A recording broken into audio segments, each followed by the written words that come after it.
if you are just slightly confused, let's break it down just a little bit and ask what it is teaching us today.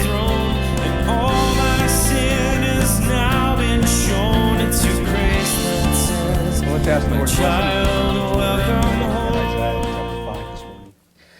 Father, I pray for your guidance, for your wisdom, for your Holy Spirit to teach us what you have written in your word. We pray that we would be changed, as you promise we will, that your word works in each of us who believe. And we look forward to all the many things that you're going to continue to do through our lives as we're transformed even this morning. Amen.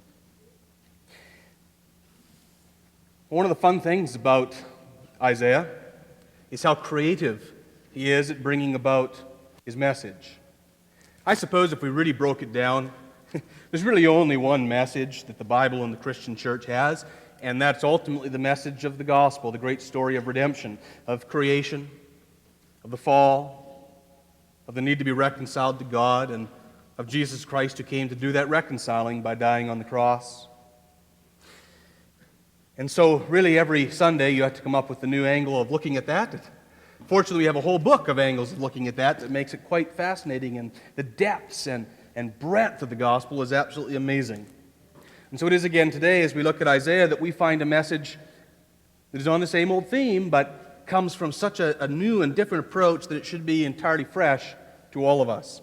And in fact, he gives us a message that is absolutely critical for the whole of the Christian church today. One author I read this week said the Western church faces a crisis of major proportions. And he backed it up by saying this was an assertion that Francis Schaffer made and that Chuck Colson made and that more recently many others are continuing to make. And yet, despite of the fact that all these voices of respected leaders are saying a crisis is upon us, nobody seems to be listening. And the reason for that is because the modern church is already inside of the jaws of the trap of which we are being warned.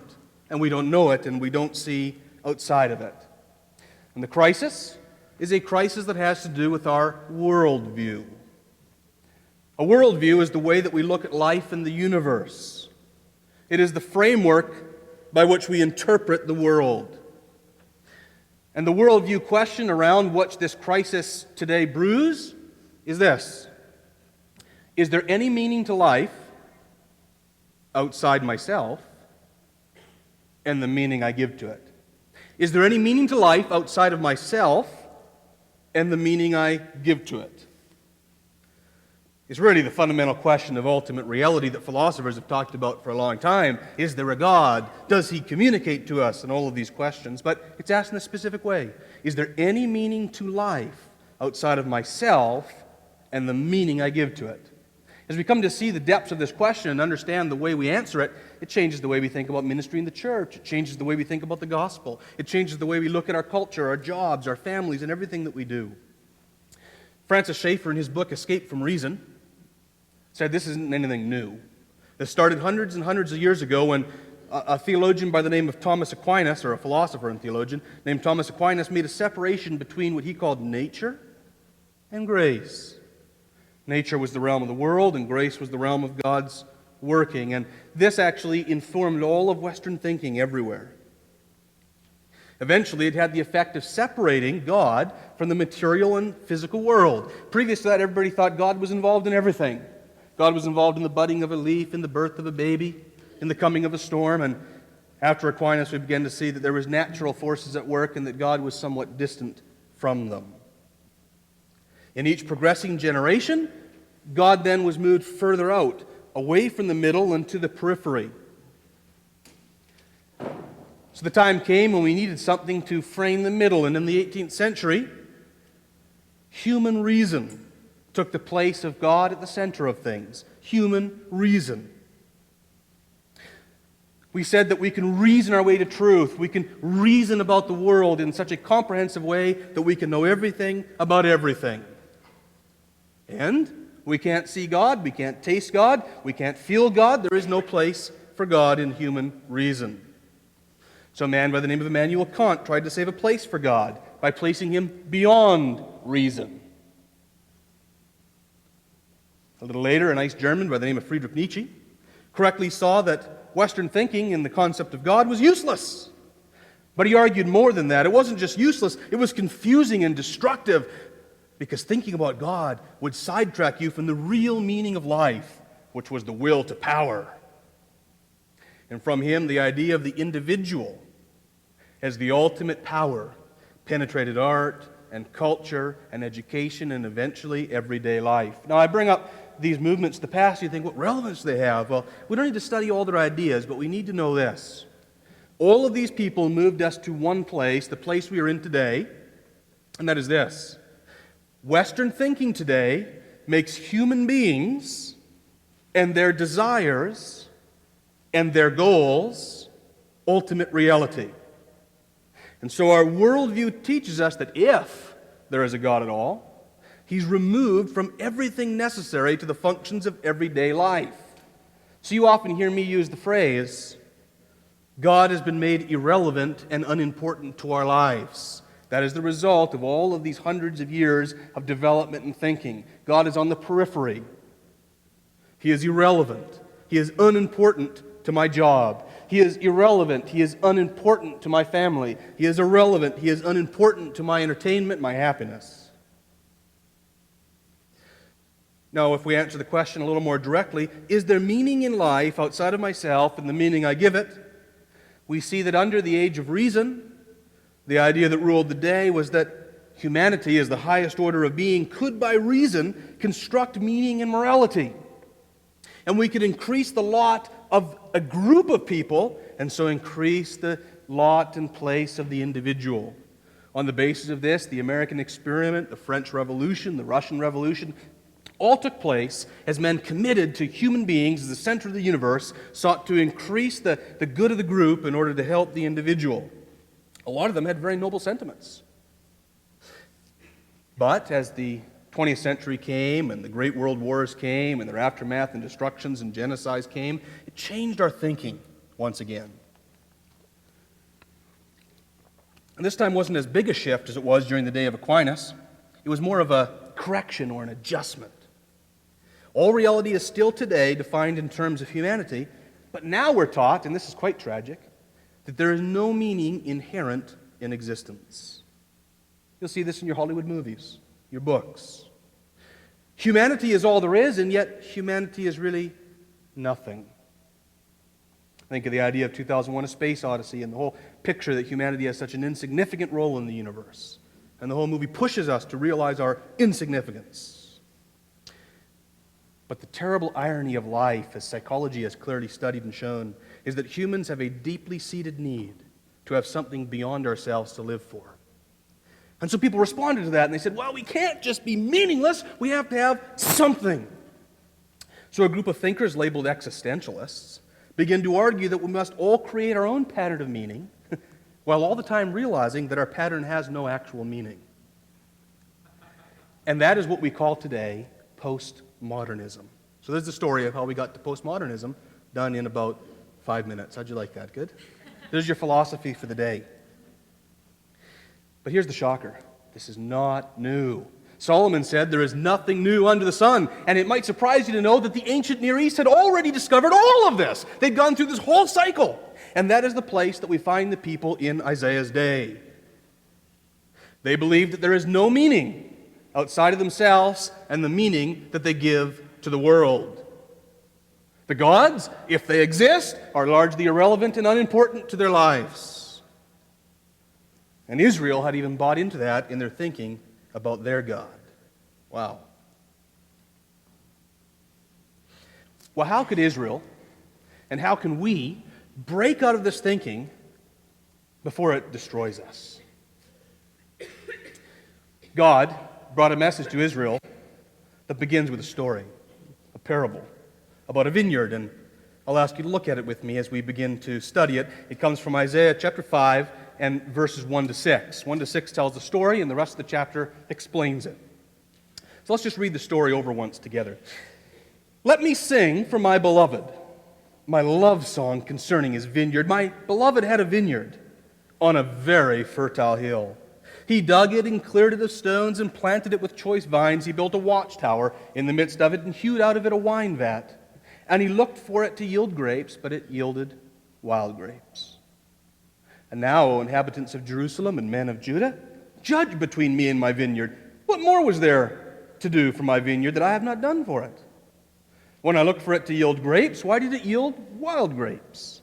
And now I will tell you what I will do with my vineyard. I will remove its hedge, and it shall be devoured. I will break down its wall, and it shall be trampled down. I will make it a waste. It shall not be pruned or hoed, and briars and thorns shall grow up. I will also command the clouds that they rain no rain upon it. There is the story of the vineyard.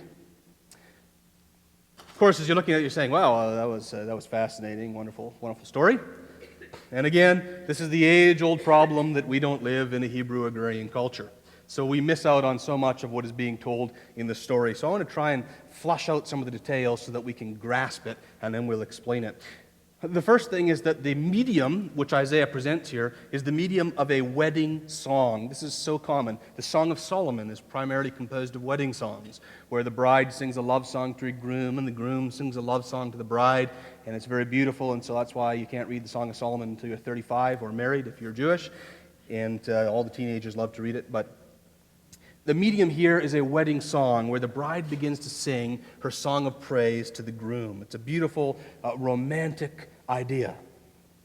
And she describes her groom as her beloved, which is a special Hebrew word for a husband. Same word that is used in the Song of Solomon for that bride speaking of her husband. And she describes him as a vine dresser. Let me sing a song for my beloved, a song concerning his vineyard. My beloved had a vineyard. In ancient times, owning a vineyard was very, very important. Grapes were the crop that in that day, and actually today, grow the very best in the area around Judah. Vineyards at that time, and still today, dominate the countryside. I remember as we drove through there when we were in Israel and going through and just seeing the great terraced hills of vineyards and the watchtowers, everything just like is described in this passage, and they were everywhere that you looked. They were extremely valuable, but they were a costly and long-term investment. And they were a precious commodity. Their harvest was labor-intensive, and they employed thousands upon thousands of the poor. And so really all the people around Judea would have been intimately familiar with this, either because they owned vineyards, lived on a vineyard, worked in the harvest of the vineyard, or someone in their family did. This is something that everybody understood. That's like talking in Calgary about the Stampede. We've all got an idea about what the Calgary Stampede is about, even if we don't all ride Saddlebrook. And so we have a very, very familiar story. And what the people would realize is that a grape crop demands a great deal of preparation. You see in verse 2, where we are told, my beloved had a vineyard on a very fertile hill, which he dug out and cleared it off of stones. Remember that a fertile hill is a place that would breed native vegetation like crazy. We were in BC this last week, and you think you drive over the mountain range, and you kind of get past the Alberta dryness and into the BC wetness, and you look out and you've got all these thick foliage and bushes everywhere, and you think, oh man, can you imagine making this highway and having to clear all that out? Well, that is the idea here. They went up on the hill, and it was just thick with bush, and so they had to clear it all away. It would take a long time. And then, of course, if you visited Jerusalem or if you've looked at any of the pictures there, it is one rocky place. I'm telling you, there are rocks everywhere. Big rocks, little rocks, shale rocks, sliding rocks, piles of rocks, rock. It is the rockiest land you will ever see. And so you can imagine this poor farmer who gets up there and he rips out all these vines and all these rich green trees, and then he looks out and he's just got rocks as far as the eye can see, and he's got to clear them all out. And what we learned in studying that time period is that this clearing and this rock clearing would take, on average, about a year. This is a year's worth of work. So he would hire laborers from the area, and they would have a full year's work in clearing out this vineyard. So they're all getting involved. After the year's over, we've invested all kinds of time and money. We've hired crews of workers. We don't have a crop of any kind. Think about that. Second year. We're moving along, right? Starting your business. This is a tough way to go, right? Second year. My beloved planted it, in verse 2 again, with choice vines. Choice vines.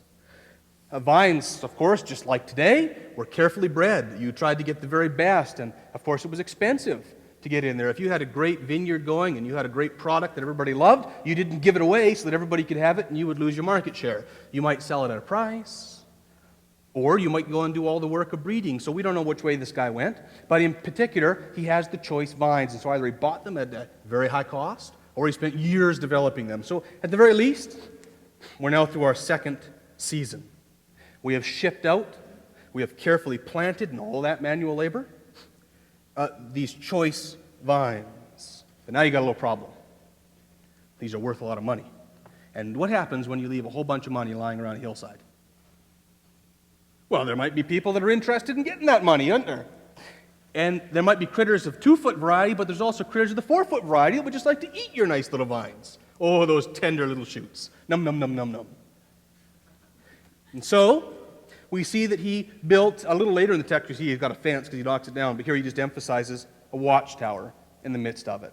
Of course, this is what you see when you're in Israel today. All those rocks they gathered, they would take those rocks and they would build a nice high wall all around the vineyard, and they would go up in at strategic places, they would place watchtowers, which are just exactly what they sound like, a little camp-out place where somebody would be. And so basically you'd hire the night guard. Jordan was a night watchman at Ambrose for a while, right?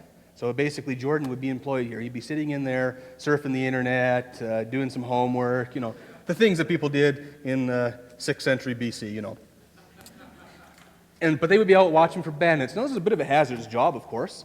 You might actually get attacked by bandits. You might have to fight a bear or a lion.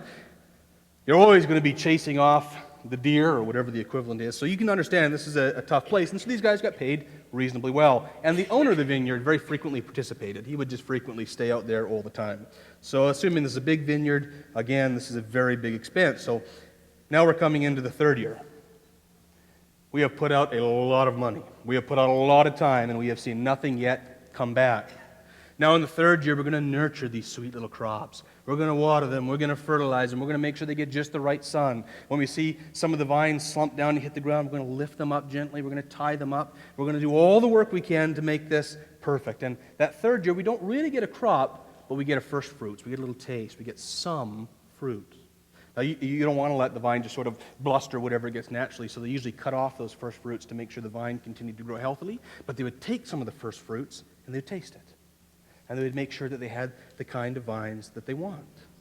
So you can imagine now the owner, he's cash poor, he's exhausted, he has lived and slept in his field to keep his precious investment safe now for years. And we read at the end of the section, he looked for it to yield grapes. Oh, here we go. All of this time, all of this money, all of this effort, and let us see what this beautiful little thing has given me. And he pops that grape off, and he puts it in his mouth, and he goes, oh. And the ESV translates wild grapes. Some of your translations say bitter grapes. That's the idea. Terrible. You can't make wine out of these things. You can't eat these things. They are awful. They are ruined. They taste bad, and you spit them out of your mouth. Imagine that.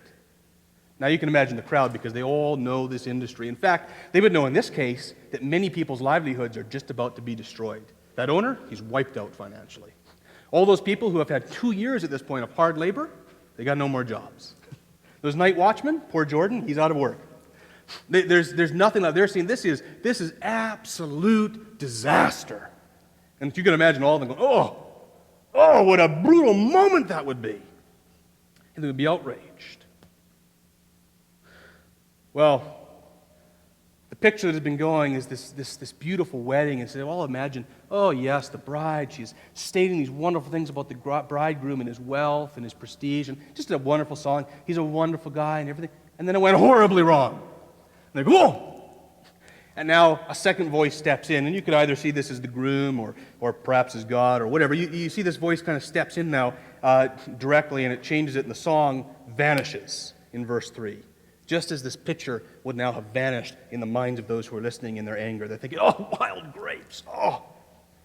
And now, says the voice, O inhabitants of Jerusalem, men of Judea, judge between me and my vineyard. What more was there for me to do that I have not done? I got a fertile field. I cleared it off. I moved the stones. I got choice vines, not the cheap ones. I planted them. I put laborers in there. I protected them. I did everything that could be expected to be done. So judge between me and my vineyard. Is there anything else that I could do? And people say, no, you did everything right. And when I looked for it to yield grapes, why did it yield these bitter, nasty, wild grapes? I don't know why it did. So now he says, I'll tell you what I'll do to my vineyard. I'm going to rip down the wall. I'm going to let it be devoured by those four-footed critters. I'm going to tear down the walls and let it be trampled. I'll make it a wasteland. I'm not going to prune it. I'm not going to hoe it. I'm going to let the briars and the thorns grow up, and I'm going to command the clouds not to rain on it. I'm going to curse this nasty little field. And the people are saying, yeah, curse them all. Take that thing down. Burn it. So you can imagine the crowd is all worked up. Now they're in a frenzy. And then Isaiah turns on him and says, oh, and by the way, verse 7, shocking twist. The vineyard of the Lord of hosts is the house of Israel and the men of Judah. It's you. What? You are his pleasant planting. He looked for justice, but he got bloodshed. For righteousness, but got an outcry. And here Isaiah brings about some of his poetic charms. Remember that Isaiah writes in the highest peak of classical Hebrew. This is the most beautiful literature of the classical Hebrew period. This is the Shakespeare of their day. And so he brings out these beautiful word plays, which you can't see in the English, but everything rhymes in here. He looks for justice, but sees bloodshed. He looks for mishpat, but he gets mishpach. He looks for righteousness, but gets an outcry. He looks for tzedakah, but gets za'akah. You can see they're very similar, and so he's bringing this out, and so the people here are thinking, oh, that brutal vineyard, burn it all! Us? And then, oh, poetry, whoa, whoa, whoa, and they're thinking, it rhymes, and now they're going to go home, they're all mad, right? Stupid Isaiah, and he's thinking this thing, but he can think of, mishpach and mishpah, oh, yeah, well, you know. But this is going to stick in their head, they can't get rid of it, right? It's like those Barney songs. And so having got their attention now, these guys, they are right inside, they're right with him, they're emotionally there. They might hate him, but they're there. He's going to follow this up now with 5 sins or 5 examples of what God calls sour grapes. And they're going to include greed in verses 8 to 10, self-indulgence in verses 11 to 17, cynicism in verses 18 to 19, moral perversion in verses 20 and again in 21, and social injustice in 22 to 24. This is the worldview picture. This is the results of your worldview. These are all worldview issues. The way they saw the world resulted in greed, self-indulgence, cynicism, moral perversion, and ultimately social injustice. And these are things we see in our world today. They had a worldview belief that as the spiritual people of God, they could live out all kinds of sinful activities and still escape the consequences because they felt they had a relationship with God that they could presume upon. It's like Paul asking, should we sin more that grace might abound? Because where sin abounded, grace abounded more. And you think, well, yeah, let's sin all we can. And Paul says, no, heaven forbid. And that is the idea here. That was the way they were thinking. They're thinking the same ways they did in Paul's day, the same as we often think in our day. And it begins with greed. Greed is a terrible, sour grape. God looked for justice, but he got bloodshed, for righteousness, but he got an outcry. God looked for people in Israel to use the gifts he'd given them for justice, for his kingdom's sake, for the good of the people around them. But instead he got greed. And he says, woe to those who join house to house, who had filled the field until there is no more room, and you are made to dwell alone in the midst of the land. Now, just so you know, this verse has very little to do with real estate acquisition. So if anyone's buying a house, you're okay. All right? That's not what this is about. This is something very particular to Israel that translates well to us if we understand it correctly. This is about the kingdom of God. Israel's land did not belong to the Israelites. It belonged to God. God said, it is my land, and I am bringing you into my land to bless you and to give each of you his own place. And he divided amongst his servants land. And when we read about it, it wasn't exactly an equal distribution because there were different places of challenge and difficulty. And so God knew people here would need a little more land because it wasn't as fertile. And over here they'd need a little more land for defense. And over here they need a little less because they could deal with what was there. But he divided up the land justly and rightly. And he gave to each family their own plot of land. And he made rules about it, and he said, this is the covenant I'm making with you. I'm putting you in this land, and if you're faithful to use this land for my kingdom, then you will be blessed in the land. And you're to follow my rules for the land. Every 7 years, you're to let it lie fallow, which allowed the crops to rejuvenate. They didn't understand that, but God did. And then he said, in every 70 years, if the land has been lost at any individual family, it is to be returned to that family in the year of Jubilee. 50 years. I said 70, I think, because I was thinking sevens. Every 50 years, in the year of Jubilee, the land was to be returned to the people. And so this idea was the people's land. But instead of that, what happens in the greed is that instead of using the land for God, the people said, let's join house to house, add field to field, until there's no more room, and we are made to dwell alone in the midst of the land. Let's push everybody out, we'll take everything, and we'll keep it for ourselves, and we will enjoy it for us, you see. Greed. So you can just translate that to today. God has given you health. God has given you a job. God has given you a family. God has given you a home. Whatever God has blessed you with, God's given you that because He wants you to use it to serve Him and others. He wants you to enjoy it, just like He wanted every Israelite to enjoy sitting under their own vine. But He wants it used for His kingdom's sake. And if you're greedy and you say, no, it's all for me, and not only that, but I'm going to clutch and grab everything I can in this world, and I'm going to use it for me, that would put us in the same category. And that, I would say, is pretty much the epitome of what it means to live in the Western world.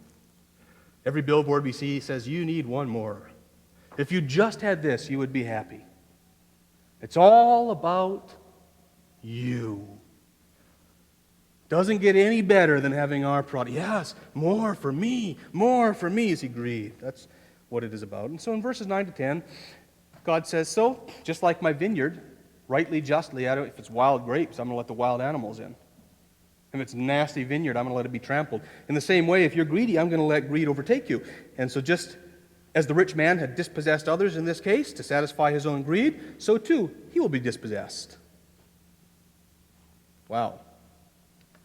When the Babylonians come and take their land. You see that in verses 9 and 10. And we move into the second wild grape, the second great sin, and that's self-indulgence. I'll just look at verses 11 and 12. Woe to those who rise early in the morning that they may run after strong drink and tarry late in the evening as wine inflames them. They have lyre, they have harp, they have tambourine and flute, and they have wine at their feasts, but they do not regard the deeds of the Lord or see the works of His hands. You see, the idea here is that they are just sort of indulging in every desire they have. They've got music, they've got wine. Later in the text, it talks about the food that they consume. And so they're just eating, they're drinking, they're partying, they're doing everything they can to indulge their senses. What would make me enjoy life the most? That's what I'll pursue. They are Epicurean in all they are doing. One of the interesting things that we have to be very careful about this, and in Israel in particular, is that God had intended them to enjoy music. Read the Psalms. God had intended them to enjoy wine. Solomon wrote in Ecclesiastes, wine makes merry and food results in happiness. So these are things that God had given to be enjoyed. But they were using them to indulge themselves. These are all about everything I can do to indulge my senses and focus everything on self-indulgence. You see, that's the issue. Instead of giving attention to God and His deeds, right? They didn't do that. Instead of giving attention to God and His deeds, they gave attention to their bellies. They rose early in the morning and ran after strong drink and tarried late in the evening as wine inflamed them. They listened to every lyre and trumpet and everything they could do, and they just partied all the time. Boy, this doesn't sound like our culture at all, does it? Do we pursue entertainments and pleasures all the time? Make that the focus of our lives? I remember when I was working for a number of years outside the church, and I had a whole number of friends who worked all week for the purpose of partying all weekend. So Friday night, Saturday night, and often Sunday night, they would be as drunk as they could, partying as they could, clubbing as they could, boating as they could, racing their cars around. And then Monday they would call in sick, more or less every week. And actually I still play on a hockey team with some guys who live that fun lifestyle. And I get to hear all of their exciting stories about how they woke up in this ditch and that ditch and realized they were supposed to be at work, and so they had to quickly find their cell phone that was somewhere in the ditch and phone in sick, you know.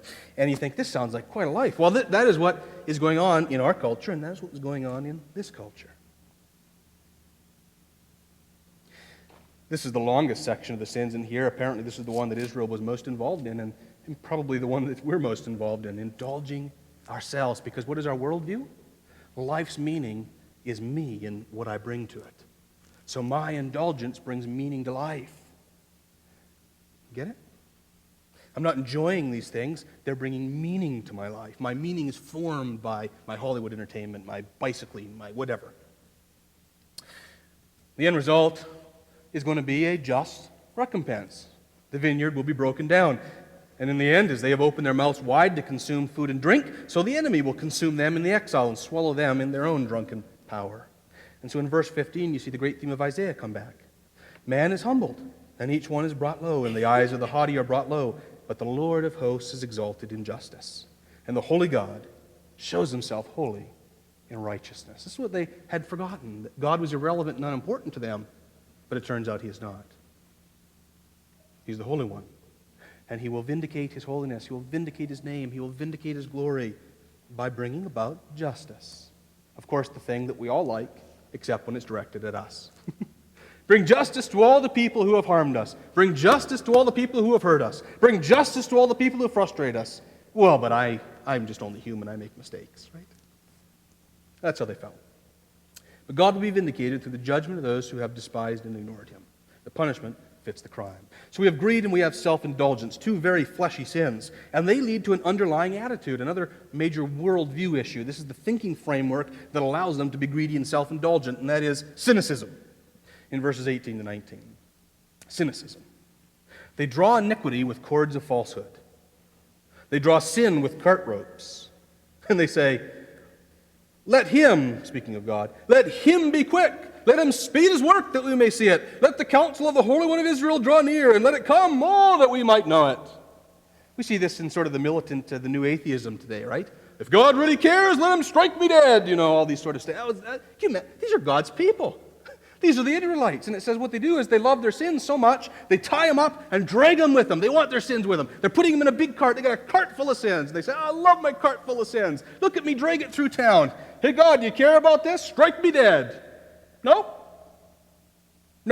Still here, people. I guess these sins are okay. Let's do it. That's what they're doing. They're completely cynical. God was irrelevant. He doesn't care about my cart full of sins. He doesn't care about my lying and cheating and stealing. No. He'd do something about it if he did, wouldn't he? Let's indulge ourselves. You only live once, after all. Get what you can. Don't worry about God. And the trouble deepens. Verses 20 to 21 bring us into the wicked fruit of moral perversions. And there's two different ones here, but I just tied them together because they're really the same thing. It's interesting to see exactly what it says. Woe to those who call evil good and good evil, who put darkness for light and light for darkness, who put bitter for sweet and sweet for bitter. Right, back to the grapes. You want sweet grapes, they get bitter grapes. These guys think it's good to have bitter grapes. They exchange the bitter grape for the sweet. They exchange the sweet for the bitter. They're wise in their own eyes, and they are shrewd in their own sight. Greed and self-indulgence comes from this scoffing attitude towards God. But now, rather than daring God to do something about sin, they're actually rejecting the idea that there is such a thing as sin. Can you imagine that? Could that be done today? Do you think anyone would be so bold as to say there is no such thing as sin?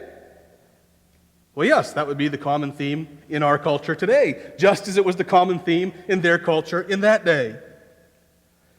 I don't know, I don't want to bring out too many analogies because this is so broad and it can apply to anything, but just to give you one super-duper obvious one that people talk about in our culture, it would be this. Because I've seen this in the media recently. If you stand up, say, for the rights of the life of an unborn child, what are you called? Someone who is making an attack on women. You hate women. You're a misogynist. Really? Is he? No, I'm standing up for life. That's evil! Don't attack women like that. The reason I was so in on this is because I went for a massage, and this gal who's doing my massage decided to spend the entire hour talking to me about how awesome it was, how those guys in Texas had filibustered to prevent this bill that was coming in. And this bill was so terrible because this bill was going to be a massive attack on women. She says, you know those Republicans, she says. They won't regulate guns, but they'll regulate women. And she went on and pounded on my back. It was so relaxing for me. But I thought to myself, okay, but I didn't really know about it, so I went home and investigated, and that's what I found out. The sponsor of the bill was a woman who was a medical doctor and a surgeon. And she looked around and said, these abortion clinics are really, really dangerous because they're not registered as surgeries. This is interesting. They're not registered as surgeries, so they are not under the regulations of a surgery. They're under the regulations of like a general practice clinic, which means they don't have all the safety certifications that surgeries are required to have. They don't have the ambulance people nearby and all the things and the hospital things. And the people who are doing the surgeries are not qualified as surgeons who would be allowed to operate in the hospital.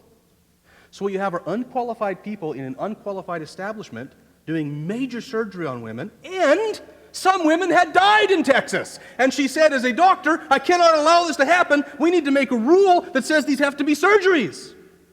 And they said, this woman is attacking. This is the white man's attack on a woman. That was the thing that came out on that. And so they filibustered this thing and prevented it, and they saved those illegal clinics so they could butcher women all over the city. You see this? They call evil good and good evil. That one came out because I was in on it, but you could think of it in anything, and it doesn't have to be that dramatic.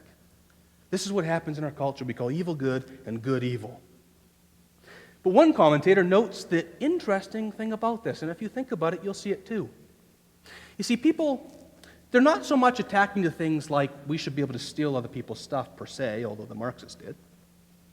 What they're doing is looking at all of the standards that God has made, and they're coming up with a counterpoint standard and saying that it's good. He says this, ironically, and oddly enough, this new morality takes the shape of direct opposition to what had been God's standards.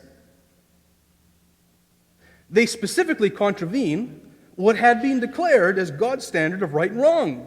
So what is going on is not merely asserting one's right to choose one's own moral convictions, but rather a revolt against any moral authority at all.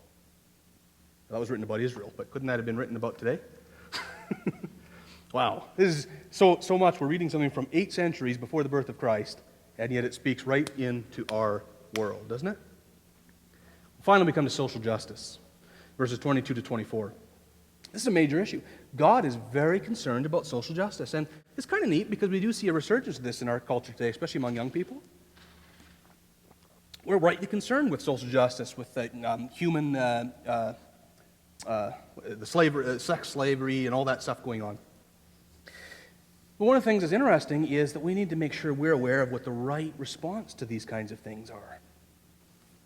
Social justice actually links all the previous 4 sins together. You see, it is greed, self-indulgence, cynicism, and moral perversion that inevitably lead to social injustice.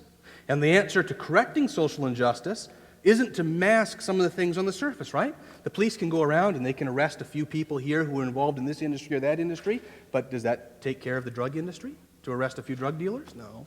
What do you have to do if you were to get rid of all the greed in the world? If you were to get rid of all the self-indulgence in the world, do you think there'd be a drug problem? You see? It's what's underneath that the real issue is. And so, obviously, Isaiah brings us to a pinnacle here on the social injustice issue. Greed, self-indulgence, cynicism, and moral perversion have led to this. And then he talks about the leaders of Judah who are the judicial system, right? They had kind of a system where the great men of Judah were to be the judges and to be the judicial system and to bring justice and peace to the oppressed. And the Bible is full of exactly what they're to do. The books of Moses, 5 books of Moses have law after law about how to protect the widow and the orphan and what their justice was to look like. It was to be a beautiful country with social welfare for all. But they hadn't. And here it tells us in verses 22 to 24 that they had become valiant and heroes at drinking wine and mixing drinks. Isn't that amazing? They're heroes at mixing drinks. I mean, you should see it. A little martini, shaken, not stirred. They're all over the place. They're just brilliant at this thing. And yet, what truly matters, justice, they have neglected. They're taking bribes. They're depriving the innocent. Whatever. But I can mix a drink like you wouldn't believe. Come to my house party. Check it out. I've got something good here. You've never tried this. What's the widow? Shh, we're drinking here. You see, this is the idea. Completely off because they're greedy. They're self-indulgent. They're cynical.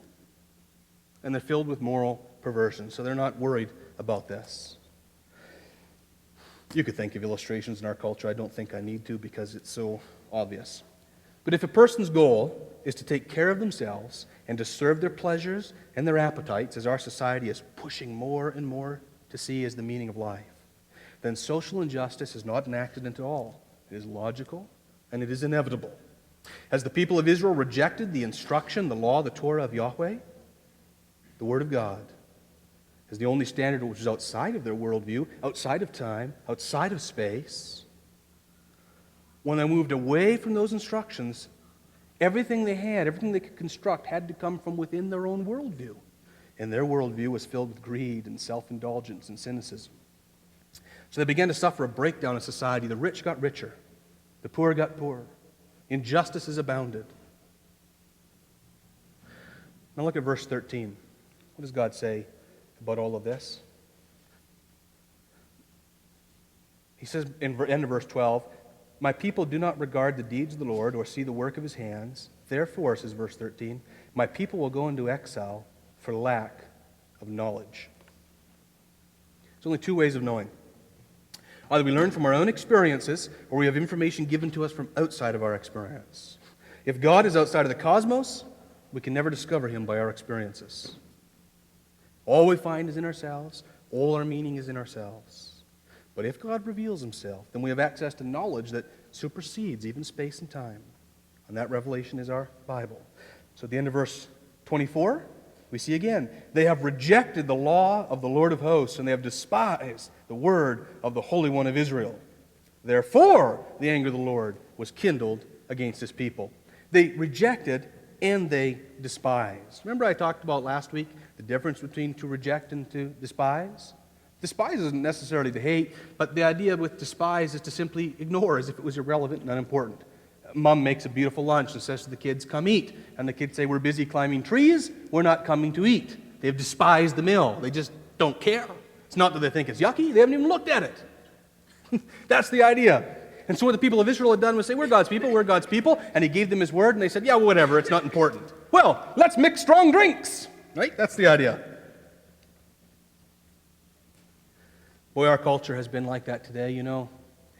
As you travel through Canada, the United States, and through Britain, you see that everything we have is based on scriptural truth.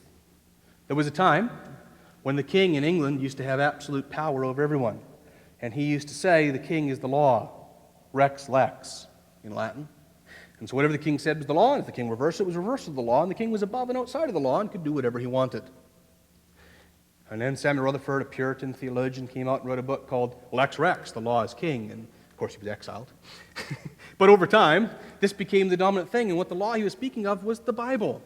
And this became what we know as common law. In Canada, we live under common law, the law common to kings and peasants alike. It is the Scriptures. It is the revelation of God that is outside space and time, that informs our worldview and corrects our greed and our self-indulgence and our cynicism and our moral perversions. So when you go to the Canadian Parliament, you will see engraved over in the stone, and he shall have dominion from sea to shining sea. If you look at the Canadian logo and our motto, you will see, Ad Marie, Marie, from sea to sea. We have biblical phrases written everywhere into our stones because our founders believed they were absolutely essential to the health and security of our nation. So the Canadian Charter of Rights and Freedoms begins by saying, because we recognize the supremacy of God and the rule of law, therefore we have these rights. We have the rights to life and to freedom of religion, the different things that we have within inside of our Charter of Rights and Freedoms. It is rooted in our belief that there is a God. But we have rejected and despised that. And we have said, yeah, you know what? God has to leave our courts.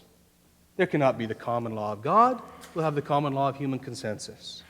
And we said, you know, God's wisdom has to leave our parliament. It would be totally wrong for a politician to bring their religion in here, wouldn't it?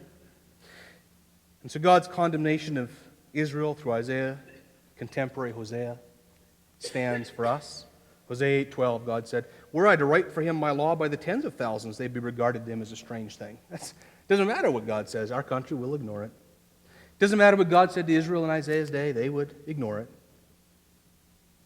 And so the more this society in Israel and the more our society today loses the idea of the authority of the Bible, and this is happening at an alarming rate, the more bleak our future looks. But what is absolutely horrible is when the church becomes a place that despises the Word of God. And so all of these sins are introduced by the words, woe, woe, woe. Just as God went to that vineyard and he plucked off that grape and he found bitter taste and said, destroy it all. God looks out at Israel and says, oh, Israel, my Israel, repent of these sins. And they said, no, we despise your word. And so God says, I did everything I could. I'll give you everything I could. And you turned on me. I have nothing left. I'm getting rid of this vineyard. I'm sending battle in it.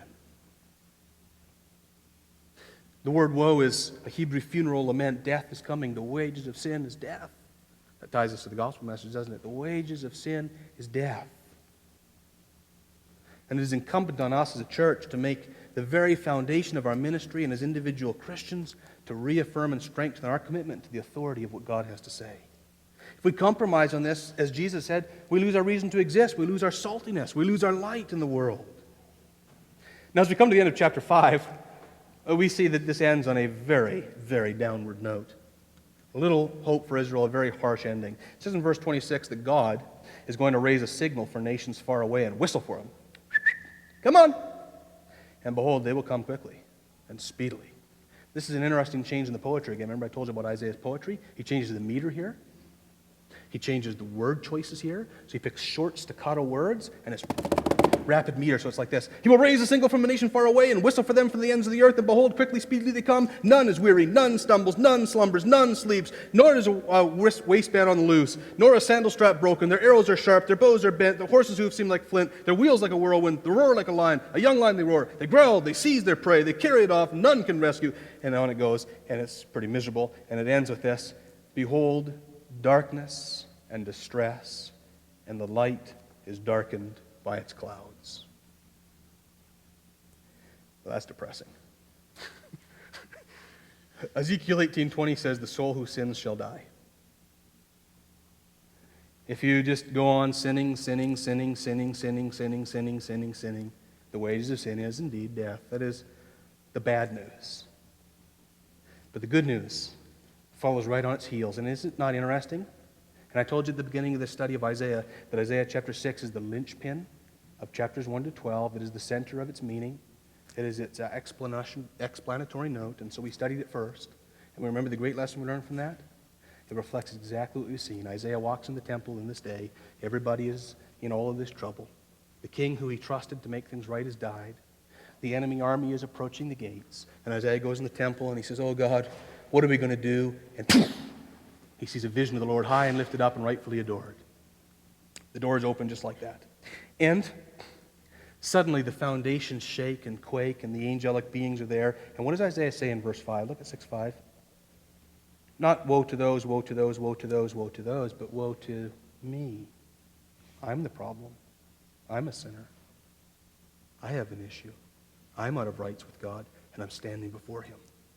And that's the point that every person in Israel needs to come to, and that's the point that every one of us and every one of our friends need to come to, is to say, I need to be right with God. And it is right and just if I'm a bitter grape, if I'm greedy and self-indulgent and cynical and morally perverse, that I deserve justice. But what an amazing thing God's good news is. What an amazing thing the gospel is that God sweeps that all aside and He sends one of His seraphim in verse 6, and He brings a burning coal from the altar, which is Christ. It says that directly in 1 Corinthians 11. Isaiah saw Christ, and through Christ's sacrifice on the cross, redemption comes. And the angel brings this and touches Isaiah's mouth as a symbol for his whole body and says, your guilt is taken away and your sin is atoned for. And the woes are gone. So Isaiah went from, woe is me. Your sin is atoned for. Your guilt is taken away. All of chapter 5 is wiped out? Yes. And then God says, so who will go with the message and tell everyone? And Isaiah says, here I am, send me. And the gospel transforms us into people who fulfill the Great Commission. People who will go out and do what we want to do as a church every day. People who have a cold have a hard time finishing. So we're wrapping up there anyhow. So we're going to move to sing. I'm going to call the music team up.